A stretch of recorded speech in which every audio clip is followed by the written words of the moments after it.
Sistem yang begitu besar seolah menampakkan kestabilan, tak sadar akan kondisi mereka yang meraung sebab ketidakadilan, yang melawan atau membantah dibilang tak taat aturan.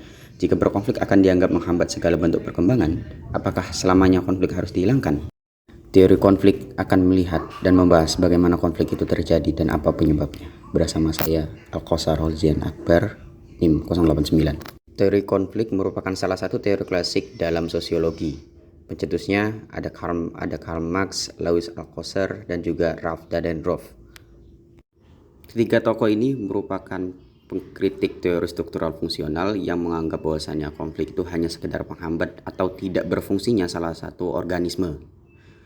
Karl Marx menilai bahwasannya adanya pihak yang mendominasi dalam suatu masyarakat sehingga terjadinya konflik.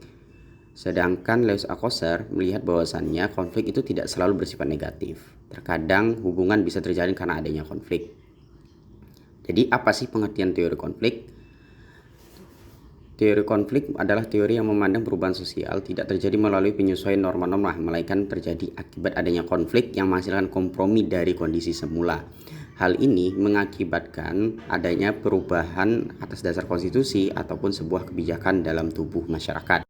Konflik sosial juga dipandang sebagai pertentangan antar anggota atau masyarakat yang sifatnya menyeluruh, dan itu mengandalkan adanya persaingan di antara mereka. Ini ada beberapa asumsi teori konflik yang berasal dari pemikirannya Karl Marx. Yang pertama, masyarakat itu tidak dicirikan dari nilai-nilai ataupun suprastruktur, melainkan siapa yang berkuasa ataupun siapa yang dikuasai. Dan perjuangan atas konflik itu pertama-tama karena adanya kepentingan ekonomi yang berbeda sehingga memicu adanya konflik. Nah, misalkan konflik Pulau Rempang Batam September 2023 di mana terjadinya perbedaan kepentingan di antara pemerintah dan juga masyarakat Rempang pada saat itu. Masyarakat Rempang yang punya kepentingan atas pemukiman yang mereka jaga ataupun nelayan yang mempertahankan mata pencahariannya, dan juga relokasi di Pulau Rempang itu akan memicu kenaikan harga pangan. Tidak heran jika itu menimbulkan konflik di sana.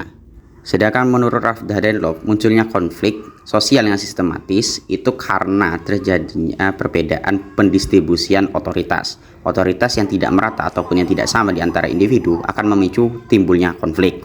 Misalkan konflik di dalam keluarga antara orang tua dan anak ataupun antara suami dan istri. Dan itu menimbulkan pertentangan.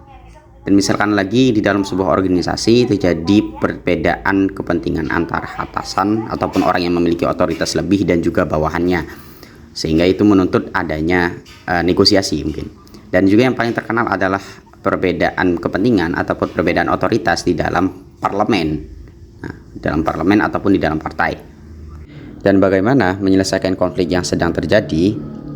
Nah, ketika konflik sedang terjadi, biasanya 3 cara ini yang digunakan: resolusi, litigasi, dan rekonsiliasi. Resolusi merupakan penyelesaian dengan jalan sukarela, seperti negosiasi, silaturahim, dan lain sebagainya. Ataupun ada jalur litigasi yang melalui jalur hukum ataupun advokasi, seperti yang pernah dilakukan oleh Pak Yolana Sudimen yang menuntut tanahnya di Samarinda.